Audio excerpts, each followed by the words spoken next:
جب انسان پہلی بار یہ محسوس کرتا ہے کہ اس کا ذہن اس کے قابو میں نہیں رہا، وہ لمحہ بہت خاموش مگر بہت تکلیف دہ ہوتا ہے۔ کتاب کا آغاز بھی اسی احساس سے ہوتا ہے۔ مصنف ہمیں ایک ایسے انسان کے قریب لے آتا ہے جو دن بھر مصروف رہنے کے باوجود اندر سے خالی ہے۔ وہ کام کرتا ہے، اسکرین دیکھتا ہے، نوٹیفیکیشنز چیک کرتا ہے، مگر رات کو سوتے وقت اسے لگتا ہے کہ آج بھی کچھ حاصل نہیں ہوا۔ اصل مسئلہ سستی نہیں بلکہ توجہ کا بکھر جانا ہے۔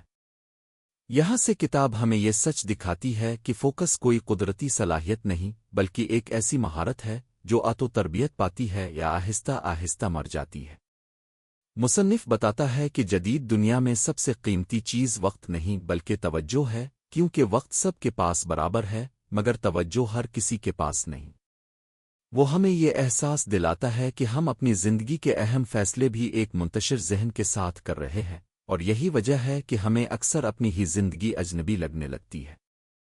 کہانی آگے بڑھتی ہے تو مصنف ہمیں دماغ کے اندر لے جاتا ہے، جہاں ہر لمحہ سینکڑوں خیالات ایک دوسرے سے ٹکرا رہے ہوتے ہیں۔ وہ بڑے سادہ مگر گہرے انداز میں سمجھاتا ہے کہ دماغ اصل میں ایک وقت میں صرف ایک چیز پر پوری توجہ دے سکتا ہے، مگر ہم نے اسے ایک مشین بنا دیا ہے جو ہر سیکنڈ نئی ڈیمانڈ پوری کرنے کی کوشش کر رہی ہے۔ سوشل میڈیا، مسلسل اطلاعات اور فوری تسکین کی عادت نے ہمارے فوکس کو ٹکڑوں میں بانٹ دیا ہے۔ مصنف یہاں ہمیں ایک تلخ حقیقت دکھاتا ہے۔ ہم سمجھتے ہیں کہ ہم ملٹی ٹاسکنگ کر رہے ہیں، مگر اصل میں ہم ہر کام آدھا کر رہے ہیں اور خود کو دھوکا دے رہے ہیں۔ وہ ایک انسان کی مثال دیتا ہے جو کتاب پڑھنے بیٹھتا ہے مگر ہر 2 منٹ بعد موبائل دیکھتا ہے اور پھر شکایت کرتا ہے کہ اسے یاد نہیں رہتا۔ مسئلہ یادداشت نہیں، مسئلہ توجہ ہے۔ اسی مقام پر قاری کو احساس ہوتا ہے کہ یہ کتاب صرف کام کرنے کی نہیں بلکہ زندگی جینے کی کتاب ہے۔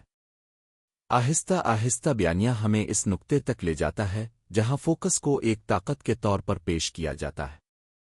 مصنف بتاتا ہے کہ تاریخ کے وہ تمام لوگ جنہوں نے کچھ غیر معمولی کیا، ان میں ایک چیز مشترک تھی، وہ اپنی توجہ کو کنٹرول کرنا جانتے تھے۔ وہ شور میں بھی خاموشی ڈھونڈ لیتے تھے اور مشکل میں بھی ایک نقطے پر جمے رہتے تھے۔ یہاں کتاب کا لہجہ جذباتی ہو جاتا ہے، جیسے مصنف قاری کو جھنجھوڑ رہا ہو کہ اگر تم اپنی توجہ واپس حاصل کر لو تو تم اپنی زندگی واپس حاصل کر سکتے ہو۔ وہ یہ بھی واضح کرتا ہے کہ فوکس صرف کام کے لیے نہیں بلکہ رشتوں، عبادت، خود شناسی اور سکون کے لیے بھی ضروری ہے۔ بغیر فوکس کے محبت بھی سطحی رہ جاتی ہے اور عبادت بھی رسم بن جاتی ہے۔ کہانی کا اگلا بہاؤ ہمیں اندرونی رکاوٹوں کی طرف لے جاتا ہے۔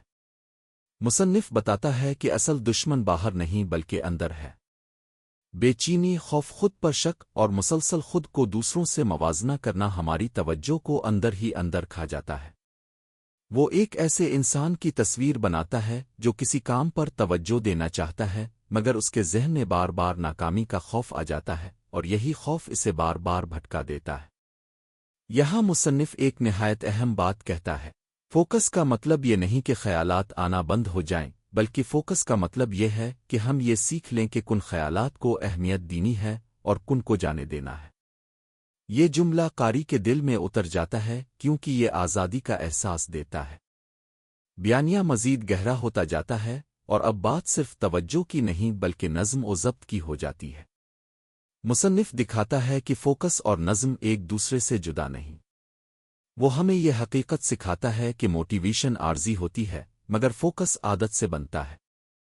وہ ایک ایسے انسان کی کہانی سناتا ہے جو ہر روز تھوڑا سا وقت ایک ہی کام کو دیتا ہے بغیر کسی جذباتی جوش کے، اور وقت کے ساتھ وہی انسان وہ کام حاصل کر لیتا ہے جو دوسرے صرف خواب میں دیکھتے ہیں۔ یہاں سامع کو محسوس ہوتا ہے کہ کتاب اس سے کہہ رہی ہے کہ عظمت شور مچانے سے نہیں، خاموشی میں مسلسل چلنے سے آتی ہے۔ آخر کی طرف آتے آتے بیانیہ ایک پرسکون مگر طاقتور موڑ لیتا ہے۔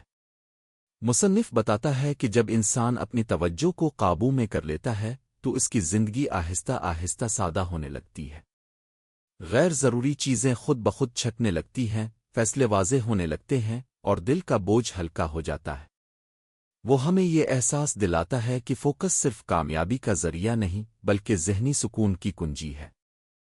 آخری لمحات میں مصنف قاری کو یہ پیغام دے کر چھوڑتا ہے کہ دنیا ہمیشہ آپ کی توجہ مانگتی رہے گی، مگر آپ کو یہ فیصلہ کرنا ہے کہ آپ اپنی توجہ کس کے حوالے کرتے ہیں، کیونکہ آخرکار آپ کی توجہ ہی آپ کی زندگی کی سمت طے کرتی ہے۔ یہ کہانی یہاں ختم نہیں ہوتی، بلکہ یہاں سے اصل سفر شروع ہوتا ہے، ایک ایسے انسان کا سفر جو اب بکھرا ہوا نہیں، بلکہ باشعور، حاضر اور اپنے وقت کا مالک ہے۔